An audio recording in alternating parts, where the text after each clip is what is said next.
Leadership. One of the most important aspects of leadership is communication. And one of the most important aspects of communication is storytelling. That's why I'm so excited to mention the Stories with Traction course with you. In this course, you will learn how to be a great storyteller. I share concepts with you on how you can boost sales, enhance your internal communication and marketing, and create a vibrant company culture. If you're looking to build a story bank for your organization and utilize a framework to persuade more effectively, go check out the course in the show notes, the Stories with Traction course. Now, on to the podcast. Persuading people to take the actions we want can be hard. Our teams and clients are bombarded with thousands of messages every single day. But there is a way for you to get above the noise. Stories. This is the Stories with Traction podcast, and I'm your host, Matt Zaun. Join my guests and me as we unpack the power of storytelling. We'll talk about topics like leadership, sales, and marketing, all through the lens of strategic storytelling. Enjoy this episode. It's amazing to me that business leaders focus on innovation, but they don't spend near enough time focusing on creativity. And there absolutely is a difference. That's why I'm so excited for today's conversation, because today I am joined by Robin O'Donovan. Robin is the founder of My Energetic Tribe Coaching, where she focuses on helping people simplify their life purpose and add to the new purpose-driven economy. In addition, Robin is the author of The 7 Core Life Purposes, and she's a professional singer and songwriter. Welcome to the show, Robin. Thank you so much, Matt. I'm so excited to be here. I'm excited you're here, and I'm excited you're here because I really appreciate the last conversation we had when we dove into different elements of creativity, and I wanted to unpack that on the show today. I want to focus in on this because I feel like there are very few business leaders anywhere that would argue that innovation is important.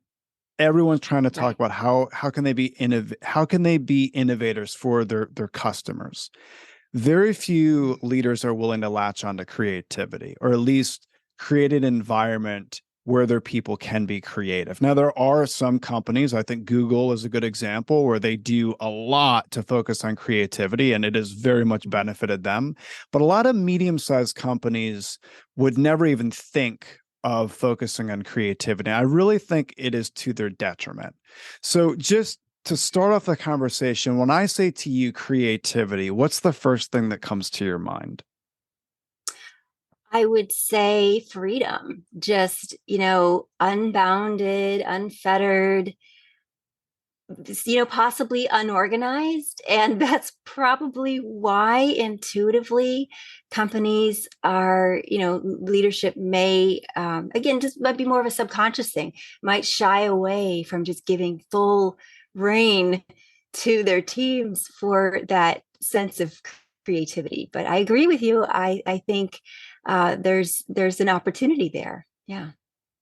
So I appreciate you mentioned the freedom piece, and you also said unorganized. Okay, so if I were to say to a business leader, you need to be unorganized to reach X, Y, and Z, right. They would not fully embrace that, right? But I do want people to recognize this, because I do think from a time-saving perspective, this was absolutely gold for me, and I cannot wait to talk about this with you, especially with everything you do with songwriting yourself. Mm-hmm. When years and years ago, when I was writing a lot of speeches, and I've done a lot of speech writing for politicians, for executives, a lot of different business leaders, but primarily in the political world, when you need to write things very quickly, it was extremely agonizing for me. It was like pulling teeth. And, my wife could tell you there were many years where there were sleepless nights. It was brutal because you had to create masterful speeches in a very quick turnaround time. And a lot of them are high stakes talks where individuals are going to be communicating with people and they need to get it right. The reason why it was so agonizing for me was because I was being too structured. So, the exact opposite of what you said, being unorganized, I was too Yeah. structured. And I was relying on what I learned in the academic world, which is stories have a beginning, a middle, and an end. And I was trying to force different messages into different blocks and be unbelievably organized, unbelievably structured, and it was to my detriment. And then in a very unlikely place, I discovered what a lot of songwriters do. And they really embrace elements of creativity where they just start with a melody. And then if the melody sounds good, they add words to the melody. And from there, they build it out. So they build it out like a puzzle. Where I was trying to do from start to finish, they build it out like a puzzle. And I saved a ton of time. It actually cut my ability to write speeches in a fraction of the time focusing on that. So I want to talk about you mentioned unorganized, but in the draft phase, in the beginning phase, when we're trying to get ideas out there, it's almost good to be unorganized, right? Because you just throw out and then you work on organization. Would you agree with that? Exactly. Right. And that's what I was getting at. I mean, freedom, there's several couple layers I could unpack with that, but to explain the unorganized, or I didn't want to say disorganized because there's a different connotation to that. But to be creative, you do have to, exactly what you're saying, Matt. You're gonna have more success coming from a place where you're letting go of structure for the time being. You're letting go of expectations. You're letting go of the box that you want to fit everything into. Because at least for me, for my songwriting process, I actually really relate to what you were just saying about how the speech writing finally came through for you, about piecing it together like a puzzle. That's very similar to the way that I write songs. The piece of the puzzle will come to me. I call them downloads from my muse. Channelings, inspirations. A line or two or a concept or idea will come to me, and then I just add to it. And but I don't really at first sit there and go, oh, okay, this needs to be a hip hop song. This needs to be in this key. This needs to be, have this for a chorus. Like I just let it come. I let the story tell itself, and then out of that chaos that comes to me, I then organize that into the finished product, if that makes sense. All right, so let's talk about, before we get to the organizing the chaos, so to speak. Let's talk about the very beginning. So, and I want you to kind of paint the picture for us, because, so as an example, in my creative space, I'm standing. Whenever I'm working on something new, for whatever reason, there's something about standing versus sitting for me that more it spurs on more creativity. So that's why I have a sit stand desk, and I use it in different ways. So right now I'm sitting. I typically do a lot of my podcast interviews sitting, but when I'm working on a new speech or I'm working on other material, I'll literally put my desk to stand and I will just start speaking. So I'm just going to start speaking about different concepts, and almost like a free mapping type like perspective, where I'm just getting out topic after topic after topic. And then what you said about organized chaos, then I can zone in and focus on what needs to be focused on. And I will challenge leaders listening to this. It's much better to have a surplus of Yeah, ideas than a deficit. That's a better problem, to have a surplus versus a deficit for of sure. ideas. So you get that out, right? Yes. So I know I just mentioned, like, all right, I'm standing. I'm typically in my home office. That's my creative space. So what are you doing? Are you writing? Is it pen to paper? Are you just singing? Are you standing? Are you sitting? Are you playing the guitar? Are you playing the piano? Take us through, like, where does the creativity, where does that creativity spark spur from? I love that question. I've never been asked that before.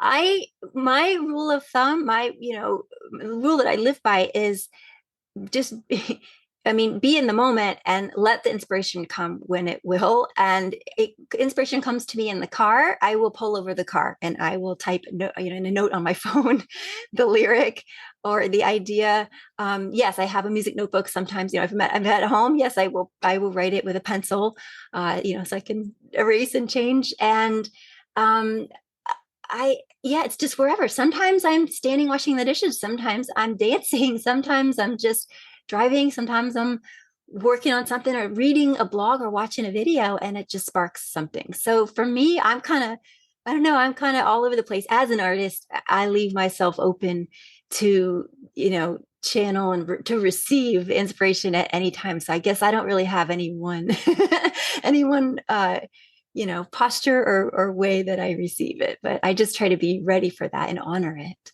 Sure. Sure. So there's a lot to be said about being in the moment. I think due Yes. to our culture focused on social media and thousands of messages a day, it's becoming increased difficulty as a society living in the moment. And I think it's really important what you're saying. Not only songwriters, but comedians do this very well. They live in the moment where they're constantly asking themselves, where's the funny in this? And every situation in Right. life, they ask themselves, Right. where's the funny? They're Yeah. on the beach. Where's the funny in this? They're at the checkout line of the Yeah. grocery store. Where's the funny? They watch a mail carrier deliver mail. Where's the funny in this? And they put it in their bits, right? That's being in the moment. So And take us I'm through. doing that too. I'm looking for the metaphor. Where's the metaphor in this? Okay. Where's the lyric in this? Where's the musicality in this? I mean, obviously, because I'm a musician, but I would challenge leaders to ask that themselves. Where's the metaphor in this? Where's the metaphor that ties to the bigger picture?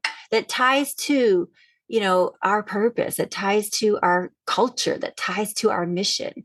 Where's in this chaos of possibilities, where can we arc to our bigger picture? And that's where the organization comes back into the picture of creativity. But if you don't allow space for that, you don't cultivate a culture of creativity, you're missing so many opportunities to expand your story and thereby really bringing your audience, your consumers, your clientele in even more to relate to you. So I just want to put that out there. Sure, sure. No, I love that.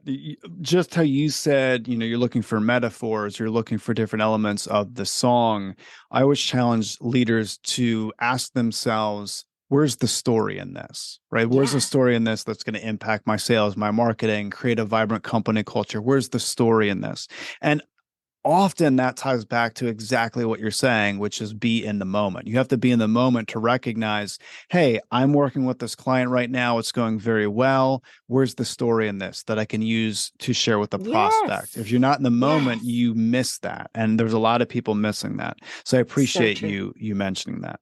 So take us So through the true. next part. You said organized chaos. So let's say I love like thinking in different pictures. So I'm imagining, do you have tons of notes everywhere when you're creating songs? Do you use like a whiteboard? Do you like take us through like what is what does organized chaos look like to you? Well, a great example is I recently have been working on a custom song project with somebody. That's something else that I do, where he came in and he we met and he's in an industry that I just have no knowledge in, and his whole thing is he's trying to bring in more artists and creators, and you know help them learn the lingo. So he wanted an anthem for for people to just really connect with the the story, definitely just the huge potential behind this opportunity. And so he basically gave me a bunch of lines and phrases and words, and I had to organize those into lyrics, because he's not a songwriter. I had to organize those into lyrics that make sense contextually, progress the story, and are in rhythm. And once it's in rhythm, then I can, so you see I'm kind of whittling it down, and once it's in rhythm, then I can give it a melody, and then I can put backing music to it, and then I can record the basic track, and then I can add instruments to it, and so it just becomes more and more organized and set into a product, into a thing that was just ethereal a couple of weeks before. So I just find that process really fun. Wow. Okay. Would you say that that process is the most time consuming process? It depends on the song. I mean, some of my songs come to me almost whole. Like I'm sitting here laying out my process, which is that's the process I have to go through if the song doesn't come to me whole. Mostly in the last couple of years, they've been downloading more and more. I know it's a good song, and I would put this out there to anybody that's trying to come up with, a name for, like a brand name, a title, or a tagline, anything like that. If it just feels like it when it comes to you and you're like, yeah, and it just feels like it always was. It feels like it always existed, but it just now came into your reality. That's it. And more, weirdly, more and more, that's how my songs have been coming to me. And I'm like, feel like I'm just pulling them down from the ether, almost whole. I just make a few tweaks here and there, set it to music I can almost already hear in my head. And I guess that's a proof of me just being more and more in my in sync, in flow with my soul, which is, one thing I teach my clients. But it's like, for those, if you need a process, I had to go through that process for many, many years to reach this state of ability to be able to do that. So, Sure. Always start somewhere. Sure. All right. So before people listen to this get freaked out, they get scared based on hearing always existed, meaning how in the world do you get to that level? I just want you to explain to us the amount of time. How many years have you been doing this? You did not start this last year, right? You've been doing this for quite some time. So how many years have you been doing this? Yeah, I tell people I didn't roll out of bed as a coach or a songwriter yesterday. I've been playing the piano since I was 3. I've been writing songs since I was about 6. Okay. So Yeah, and you've recording put in them the for about reps. 20 years. Yeah. Yeah. So you have a lot of reps that you put in. So I want people to recognize that, because for me, it was very tough to come up with stories rapid fire speed. Yeah. There's a lot of reps that go into that. Right. I Yes. mean, I've been doing what I've been doing for over 12 years. And Yes. at the start, for years, it was agonizing. For years, I had no process. For years, I had no framework. I had no structure. I didn't allow myself to have that creativity, that freedom, that liberty to get stuff out. That was my biggest downfall for years, was the start. And I know there's a lot of people listening to this. Let's say that they are a leader, that they need to go and they need to share a message with staff. So maybe it's an all company meeting, maybe it's in person, virtual, and they have to do this meeting next week. And they may be thinking to themselves, what in the world am I going to say? That is very agonizing, to think to yourself, Yeah. what am I going to say? Staring at a blank piece of paper, trying to write a speech out or type it up. What am I going to do? It's very time consuming. I appreciate what you mentioned regarding the downloads and the puzzle pieces and letting go of expectations, because in the beginning you have to do that. And if you're trying to,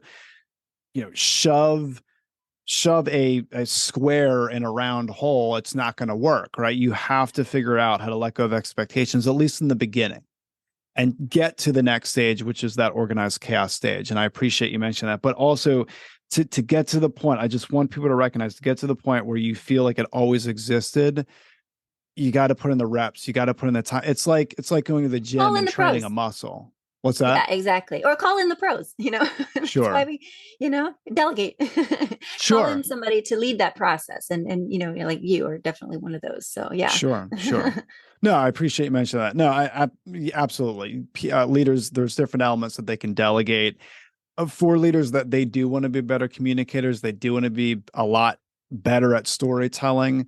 They Yeah. need to understand that they have to start somewhere, and they're not going to be great overnight. In fact, every single, what I would consider masterful storyteller that I've ever coached started out pretty terrible. I mean, there are some incredible public speakers in the world that you would be surprised how terrible they were when they started. And now they literally hold audiences in the palm of their hand, very engaging, riveting speeches that doesn't come overnight. Like, there's different Yes. reps that go into that. So I appreciate you mentioning always existed. People can get to that level, but they have to put in those reps. And I don't want to intimidate people either, thinking that, they've got, I mean, yes, you need to put in the reps. It definitely helps you, but let me give you a boost. All right. Let me give you a shortcut. And that is authenticity. All right. So there's a lot of talk, right now about company culture. And what I think it comes down to is authenticity. It's just so easy, if you choose to, and if you have the courage to be authentic, both on a personal level, on a professional level, on an organizational level. um, And what that does is that creates a culture where it's okay, it's allowed and encouraged to be authentic. First of all, let alone the signal that sends to, your audience is gold. But and it's going to endear them to you even more. But what that does to empower your organization is it just takes a lot of pressure off of people. Like I talked about earlier, live up to expectations. It allows them to play. And when you let people play from their sense of authenticity, you're going to get massive creativity. You're going to get amazing ideas. You're going to get so much more. And it's just, I want to just throw that out there, like creating a culture of authenticity, modeling that yourself as leaders, and then, expecting and allowing that from your organization is going to go a long way towards melding that process, giving that chaos that you can organize into something really beautiful, maybe even without, calling in the pros or doing 20 years of figuring out your own process. It's just, that's what we're leaning towards right now. And I can't emphasize that enough. Is authenticity is just key. So you mentioned a comment. You said, let people play. I just want to mention this because I know there are people listening thinking, let people play. Where's the ROI on that? Right. And I mentioned Google earlier at the beginning of this conversation. I would recommend people look up, and Google has this. You can, speaking of Google, you can do a Google search on it and you can find it so Google sets a certain amount of time aside for each of their employees to be creative. Okay. I would challenge people, go look up the list of products and services that Google added by allowing their people to play. I mean, it is a vast list. Like one of them being Gmail, that came from allowing one of their employees to be in a creative state, play around with different ideas, and Gmail was born. They wouldn't have that as a service, as a company, if they didn't allow their people time to play. It's amazing that you said that, because in my workshop, I do a lot of exercises that really spur on creativity. In the beginning, they might come across as silly, but I'm showing people how to radically cut down their time when it comes to the storytelling piece. And it's really allowing that play. I think a really good example of this, I was recently listening to one of the writers for SNL, and I was fascinated with what she said. She said, before, now, just to kind of paint the scene for people that aren't aware, SNL, it's rapid speed compared to other shows. They have very, very strict time crunches to get different skits put together, right? So it's very rapid fire. There's a lot of other shows that there's more time and wiggle room to get different sets and stuff together. SNL is not that way, right? So you have a very quick turnaround time. And she said that every single scene starts out as a scene that cannot be done. It's actually impossible to do. It's wild. So think about this. And then I want to go back to more of your process here. So she had said what they do is they get everyone in a room and they throw out ideas that are not possible. They're just not possible. And they go crazy. So again, allowing your people to play, right?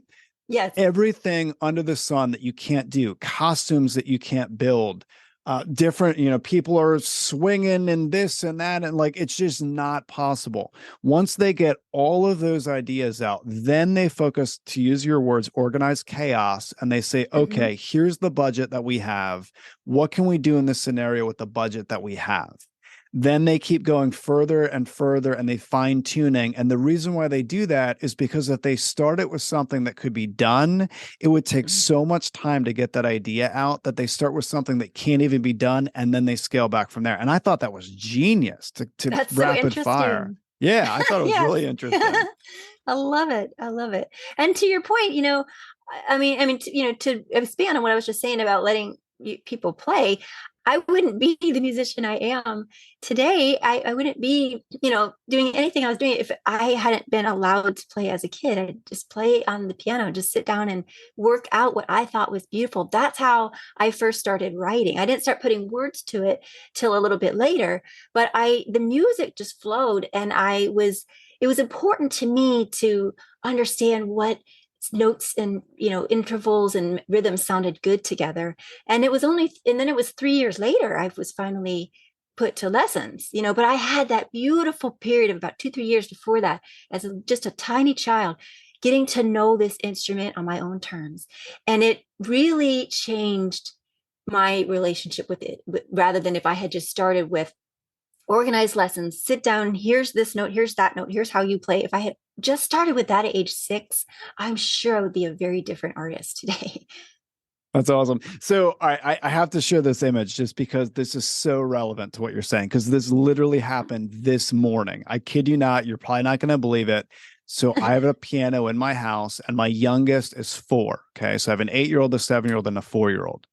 And my 4-year-old hopped on the piano bench this morning and he literally looked at his older brother and said, let me pretend like I'm a famous piano player. And he just started banging on keys. So this is probably went on for maybe like 10 minutes, 15 minutes. And he's just banging on keys. And his older brother, of course, is, clapping and kind of pretending with him. And so cute. What an awesome image where he doesn't have expectations. He doesn't care who's watching because he's just having fun, right? He's just learning the keys. He's learning how heavy the keys are when he plays them.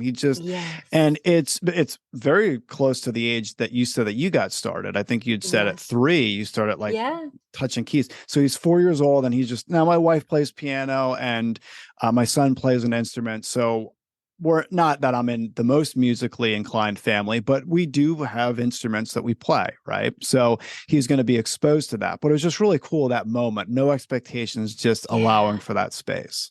Yeah, absolutely. But it starts when we're kids, and somehow it gets squashed when we're adults. So I would say that any organizations, any leadership team that can bring that back to the workplace, you're gonna have more sticking power, you're going to have less turnover, you're going to have more excitement, you're going to have more productivity, you're going to have just more of a following. I think it's just going to snowball. Sure. I appreciate you mentioning that for sure. Is there any specific musician that you can point to that you feel that you've learned from? You've adopted elements of their process? Anyone in particular that you can mention? My musical idol since I was like a preteen is Sting.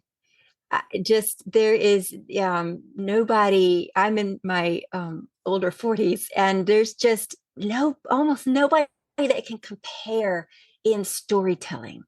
And I love his voice. It's just magical to me. But I have followed Sting through his career from the Police, to where he is now. And it's like, he just never stops coming out with the stories.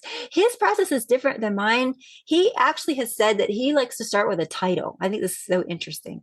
He likes to start with a title and then build a story around that, build the song around that. I very rarely do that because that's classic songwriting. That's starting with a hook. That's your, Nashville songwriting. You start with a hook and you see what, feeds into that, what supports the hook, and then you write the rest of the song around that.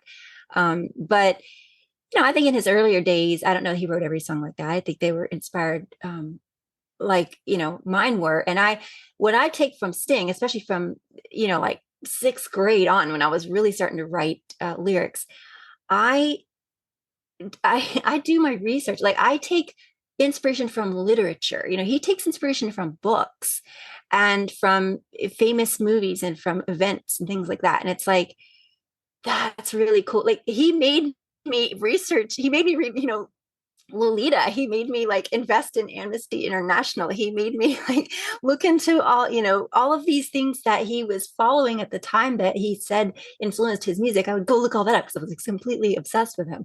So I find that really interesting, pulling in inspiration from outside sources, from your own, starting with your own story, but also Sting, I see, is a master at writing someone else's story. And he's said that in a TED Talk where he's like, well, eventually I ran out of my own story, so I started borrowing other people's.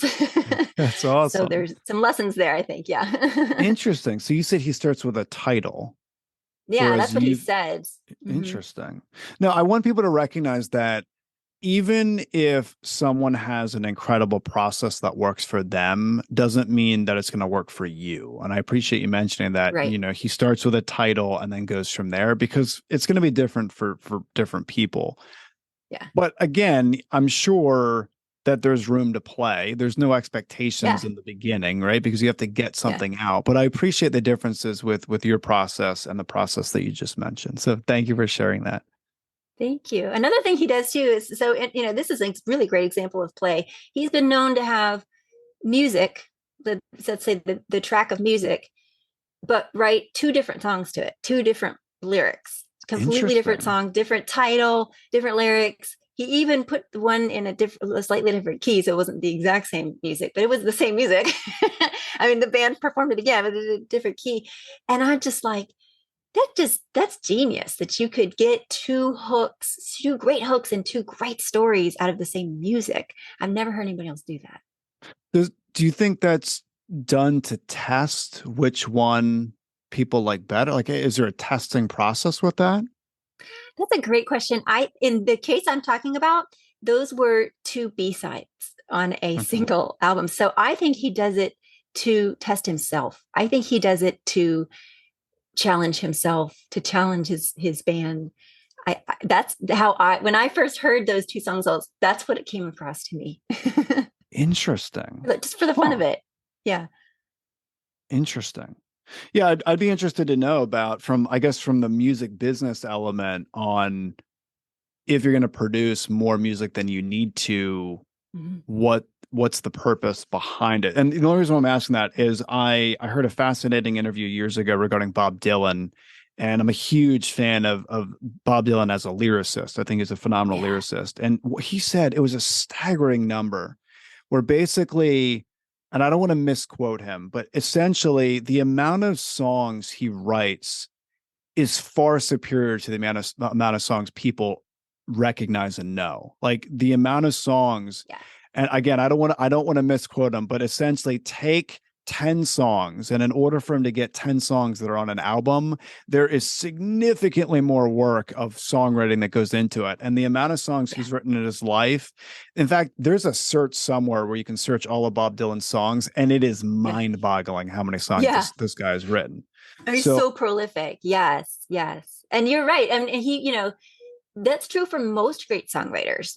I mean, it's true for me. I'm not, a really known songwriter yet, but it's like, yeah, I've got notebooks littered, and notes on my phone littered with lyrics I didn't use, with songs I didn't really do anything with, or with songs I used to play and I'm not into them anymore. But you're right.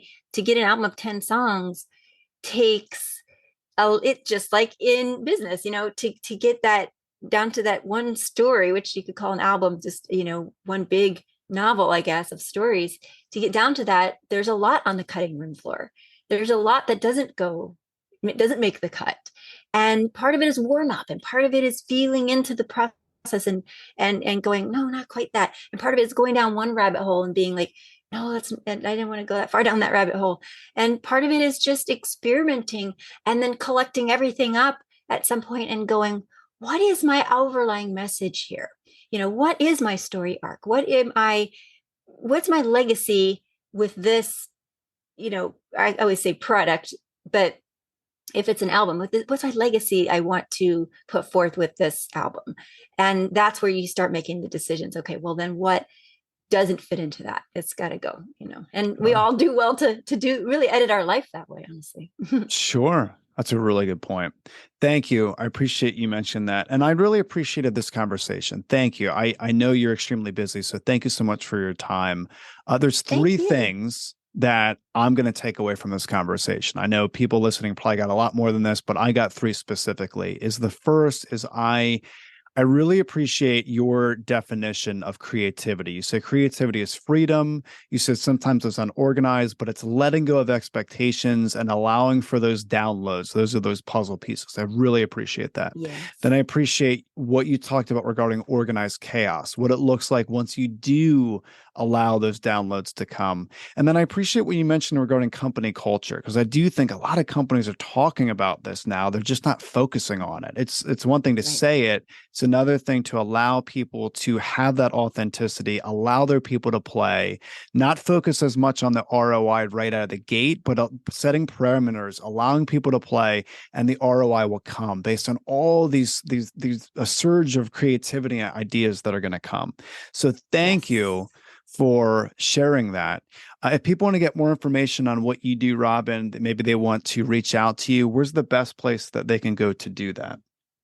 Sure. Thank you so much, Matt. My website is energetictribe.com. And there you can find out more about what I do. I'm a life purpose coach. And I want to, if I can, touch really quick on great interview you did with Richard Gonzalez. Thank you. So episodes back, talking about company culture. And you all brought up the fact that company culture isn't something that you check in with every month or every quarter. It's a daily process. He said it's like your metabolism. It's like you've got to eat every day. It's part of what feeds the company. Sure. And to that end, I just want to tie that in a little bit to, what I do, which is I'm a life purpose coach. And I'm the same. My message is the same thing. It's like, you don't just claim your life purpose and then be like, well, there we go, and go back to living the way that you were living. It's something that you integrate every day into your life, so that you can wake up every morning and be like, this is what I do. This is my energetic tribe that I serve. This is who I'm on fire to serve. And this is my signature story that has led me to where I am right now, and that allows me to be the lighthouse that I want to be to lead this tribe. And I think that's applicable to the individual, to the entrepreneur, to the corporations, to the leaders. I'm seeing a huge part of what drew me to that work is I'm seeing a huge movement now of people not being okay with not knowing where their organization is going, or where they stand in terms of their culture, where they stand in terms of their purpose. And as you mentioned at the beginning, I am here building the new purpose-driven economy. And I love this conversation today because, to me, life is a song. Everything comes down to a song, which is, a song is the most primal elemental form of story. It is the hallmark of a culture. And any way that I can help inspire songwriting, creativity of any kind to, come back into everybody's life and everyday life, I feel privileged and honored to do so. So thank you so much for this conversation to connect our two worlds, Matt. Absolutely. Thank you. I appreciate your time. I'll include your website link in the show notes. And again, thank you so much, Robin. I very much appreciate it. Thank you for listening to the Stories with Traction podcast. Please leave a review, since positive reviews will make it easier for others to find this conversation. Next episode will launch on Friday at 8 a.m. Eastern. Until then, remember, if you want to persuade with power and inspire those around you to action, you must share more stories.